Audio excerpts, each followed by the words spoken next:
Friends, మహాభారతంలో అర్జునుడి కొడుకుకి ఒక ప్రత్యేకమైన స్థానం ఉంది. కురుక్షేత్రంలో కౌరవుల సైన్యాన్ని చాలాసేపు ఎదిరించి పోరాడాడు అభిమన్యుడు. అసలు అభిమన్యుడు ఎలా చనిపోయాడో ఈ వీడియోలో చూద్దాం. కురుక్షేత్ర యుద్ధం అత్యంత భయంకరంగా సాగుతోంది. 12 రోజులు పూర్తయిన తర్వాత 13వ రోజున కౌరవసేన ఒక పన్నాగం పన్నారు. అదే పద్మవ్యూహం.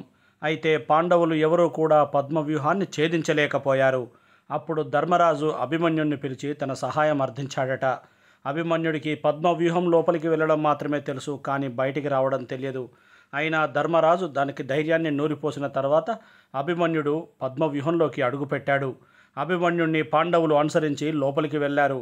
అభిమన్యుడు ఒక్కడే కౌరవ సైన్యాన్ని ధైర్యంగా ఎదుర్కొన్నాడు.